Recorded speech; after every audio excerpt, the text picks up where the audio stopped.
বিগত সংসার জীবনে ৯ বছরে আমি আমার হাজব্যান্ডকে কমই রান্না করে খাইয়েছি। অনেকে বলবেন কেন? এটা পরে বলছি। আজকে একটা অনেক সুন্দর একটা দিন। আবার এদিকে আমার হাজব্যান্ডের জন্মদিন। তাই চেষ্টা করলাম নিজে নিজে রান্না করে হাজব্যান্ডকে খাওয়ানোর। গোলমরিচ, কালো এলাচ, পোস্তদানা, জয়ফল, জয়ত্রী, বাদাম, শাহি জিরা এগুলো সবগুলো এখন বেটে আনবো। আমি চিন্তা করলাম যে রাত্রে এই কাজগুলো সেরে নেই। তার জন্য এগুলো বেটে আনলাম।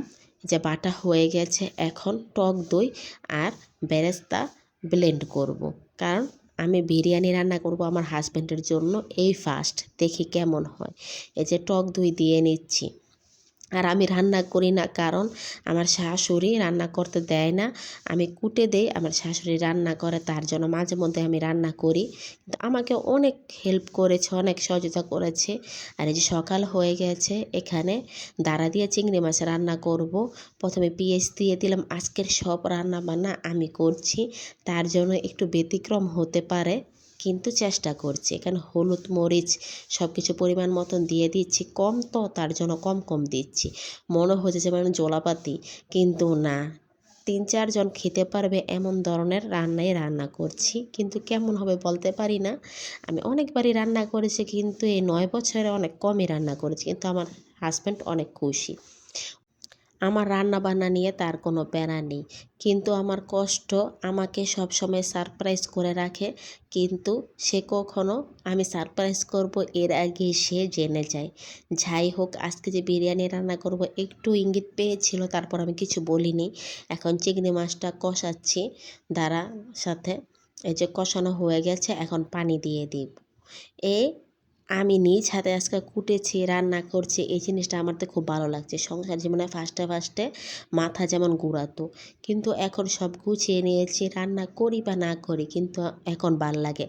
তোমাদের সাথে কথা বলতে বলতে তরকারিটাও হয়ে গেল। আর এইদিকে বিরিয়ানি রান্নার সব প্রস্তুতি চলছে। এখানে সব মশলা নিয়ে নিয়েছি। এই যে পেঁয়াজ, এটা জিরা বাটা মশলা। এই যে এখানে পেঁয়াজ নিয়েছি, আদা রসুন সব কিছু কম কম নিয়েছি, যদি একটু বেশি ঢেলে নিই, কারণ সব কিছু তো, মাংসটাও কম, উপকরণগুলোও কম। প্রথমেই তেলের মধ্যে পেঁয়াজটা দিয়ে দিলাম, এটাকে ভালোভাবে ভাজবো। আর এদিকে ভাজা হতে হতে আমি বাড়ির মানে ঘরের যা যা কাজ আছে ওগুলো করে নিলাম। এখন পরিমাণ মতন আদা রসুন দিয়ে দিলাম। আর এখানে মশলা বাটাটা দিয়ে দিয়েছি, জয়ফল, জয়ত্রী এগুলো বাটা। এই যে পানিটুকু ছিল, পানিটুকু দিয়ে দিয়েছি। এখন এগুলোকে ভালোভাবে কষাবো। বিরিয়ানিটা কেমন হবে জানি না, কিন্তু আমার এত ভয় করতেছিল। আমি ফার্স্ট রান্না করছি। আমি ফার্স্ট পোলাও রান্না করেছিলাম ২-৩ বছর আগে। আর এখানে এখন বিরিয়ানি মশলাটা দিয়ে দিলাম। আমার হাজব্যান্ড গ্যারানে বুঝে গেছিলাম যে বিরিয়ানি রান্না করছে। আমার শ্বশুর বলছিল, মা তুমি কি রান্না করো? আমি বলতেছিলাম, আব্বু চেষ্টা করতেছে আজকে বিরিয়ানি রান্না করার। যেমনই হোক, কিছু বলল না। আমার শ্বশুর কোনো সময় কিছু বলে না। এমনও সময় গেছে আমি লবণ এত বেশি হতো তরকারির মধ্যে, তারপর আমার শ্বশুর কোনো সময় বলেনি। এখানে যে বাদাম বাটা, বেরেস্তা, টক দই এগুলো বাটা দিয়ে দিলাম। এখন ভালোভাবে এগুলোকে কষাবো। আজকে আমার হাজব্যান্ডের জন্মদিন। আমার এত খুশি লাগছে। বেশিরভাগ জন্মদিনে আমি ভুলে যাই, কিন্তু আমার হাজব্যান্ড আল্লাহর বান্দা, আমার সবগুলা জন্মদিনে পালন করে, কেক আনে, কিন্তু আমি এটা করতে পারি না। যে কষানো হয়ে গেছে, পানিটা শুকিয়ে নিয়েছি। এখন পোলার চালগুলো দিয়ে দিলাম। পোলার চালটা আধা ঘন্টা আগে আমি ভিজিয়ে রেখেছিলাম। আমার শাশুড়ি যেভাবে রান্না করে আমি ওভাবে চেষ্টা করেছি, কিন্তু উপকরণগুলো কম। এত বড় পাতিল নিয়েছি, এটার মধ্যে কম দেখা যাচ্ছে বিরিয়ানি। আমার শ্বশুর মনে করেছিল কি জানি কয়, এত বড় পাতিল নিয়েছো কেন? আমি বলতাছিলাম, আব্বু এটার মধ্যে বিরিয়ানি রান্না করব। আমার শ্বশুর হাসতাছিল। যাই হোক, এই যে পরিমাণ মতন পানি দিয়ে দিলাম। এখন একটা বলক আসলেই হয়ে যাবে। বিরিয়ানি রান্না করা সহজ। আমি আজকে করলাম বেশি রান্না করে ২ পদ রান্না করেছি, কিন্তু এগুলো কুটতে গুছাতে অনেক সময় লেগেছে। আমার শাশুড়ির কথা মনে পড়লো, কারণ উনি গেছে বাপের বাড়ি, তার জন্য আজকে আমি সাহায্য করে বিরিয়ানিটা রান্না করতে পারলাম।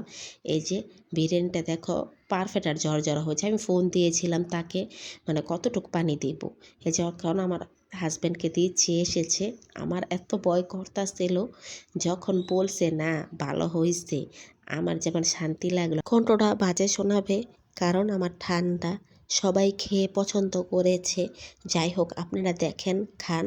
আর আমার ভিডিওটা যে দেখছেন লাইক কমেন্ট করেন, নাহলে খবর আছে কিন্তু।